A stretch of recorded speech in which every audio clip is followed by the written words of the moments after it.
Hello friends, जय श्री कृष्ण। आप सभी का हमारी यूट्यूब चैनल पे हार्दिक स्वागत है। आज हम आपको षटतिला एकादशी की कथा, पूजा विधि, महत्व और शुभ मुहूर्त के बारे में बताएंगे। हिंदू धर्म में एकादशी का खास महत्व होता है। एकादशी व्रत से मोक्ष की प्राप्ति होती है। एकादशी हर महीने में 2 बार आती है, एक कृष्ण पक्ष में और दूसरी शुक्ल पक्ष में। जो भक्त एकादशी का उपवास करते हैं वह नियमों का कड़ाई से पालन करते हैं तथा अगले दिन सूर्योदय के बाद ही उपवास का समापन करते हैं। एकादशी व्रत के दौरान सभी प्रकार के अनाज का सेवन वर्जित होता है। जो लोग किसी कारणवश एकादशी व्रत नहीं रखते हैं उन्हें एकादशी के दिन भोजन में चावल का प्रयोग नहीं करना चाहिए तथा झूठ व परनिंदा से बचना चाहिए। जो व्यक्ति एकादशी के दिन विष्णु सहस्त्र नाम का पाठ करता है उस पर भगवान विष्णु की विशेष कृपा होती है।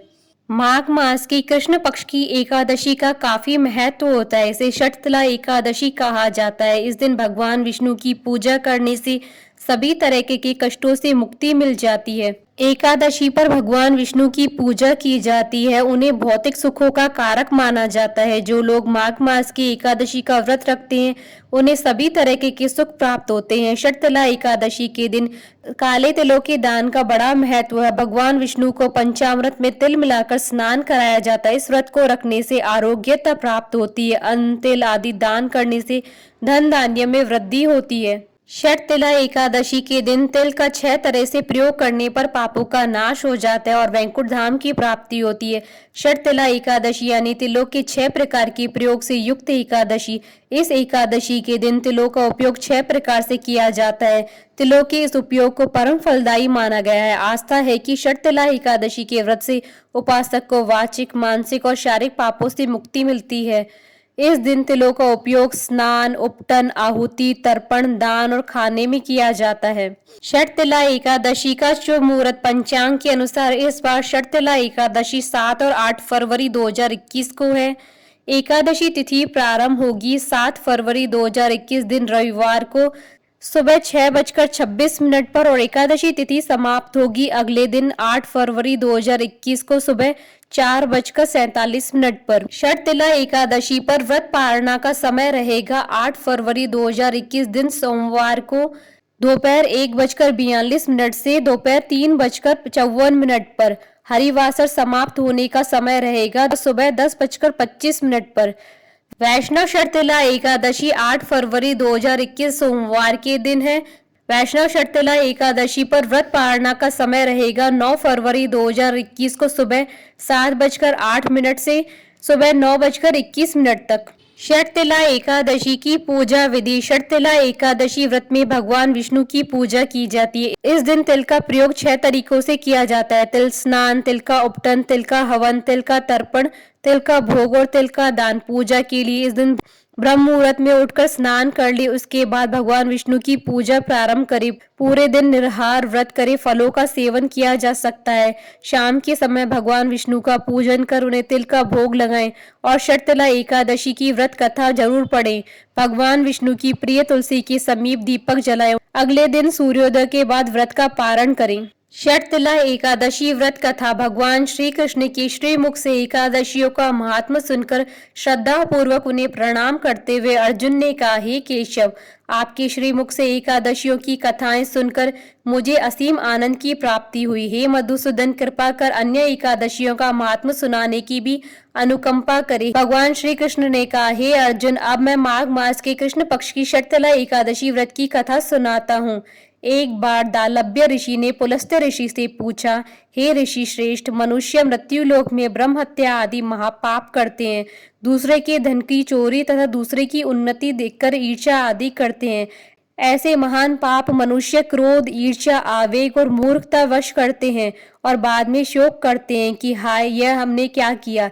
हे महामुनि, ऐसे मनुष्यों को नरक से बचाने का क्या उपाय है?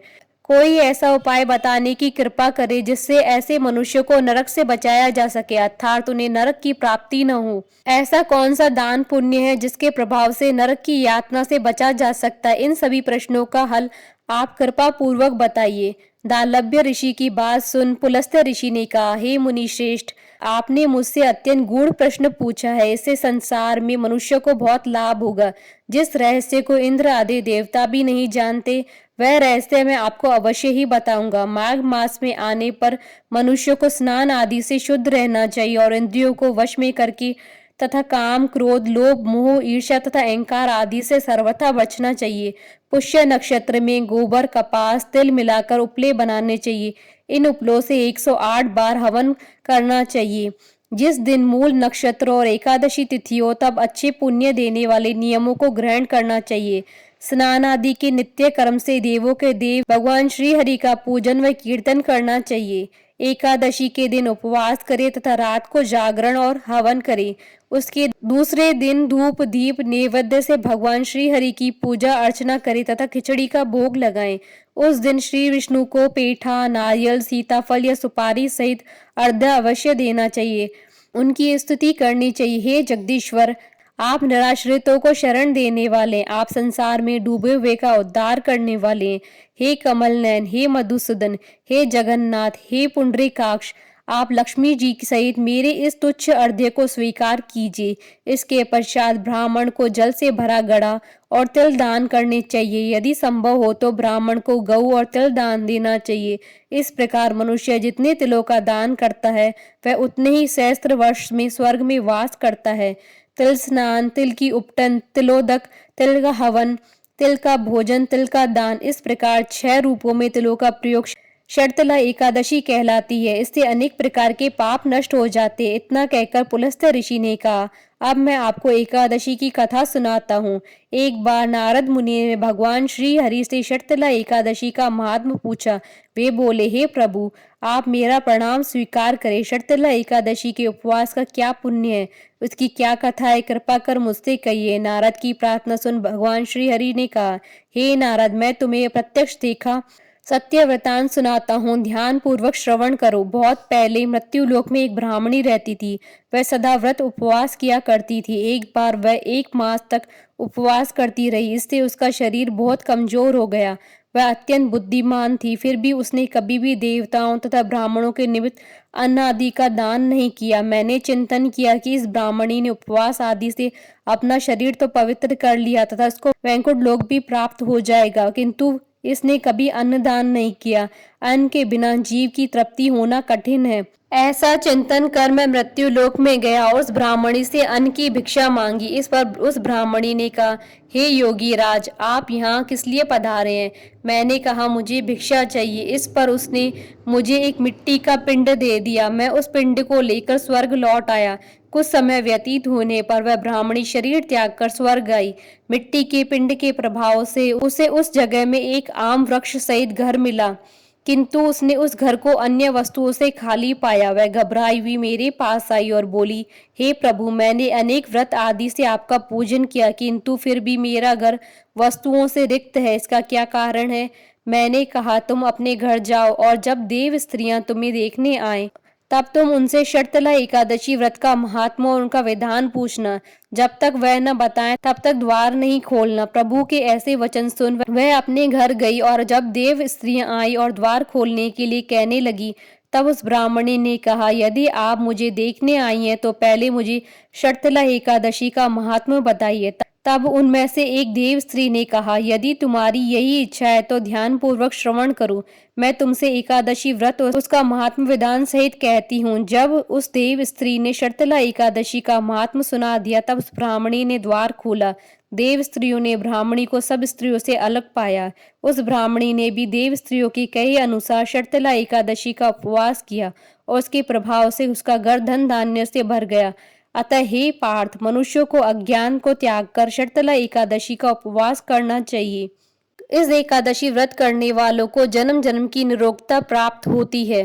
इस उपवास से मनुष्य के सभी पाप नष्ट हो जाते हैं। कथा सार, इस उपवास को करने से जहाँ हमें शारीरिक पवित्रता और निरोगता प्राप्त होती है, वहीं अन्न, तिल आदि दान करने से धन धान्य में बढ़ोतरी होती है। इससे यह सिद्ध होता है कि जो मनुष्य जो जो और जैसा दान करता है, शरीर त्यागने के बाद उसे फल भी वैसा ही प्राप्त होता है। अतः धार्मिक कृत्यों के साथ साथ हमें दान अवश्य करना चाहिए। शास्त्रों में वर्णित है कि बिना दान किए कोई भी धार्मिक कार्य संपन्न नहीं होता है। बोलिए भगवान विष्णु की जय, सनातन धर्म की जय।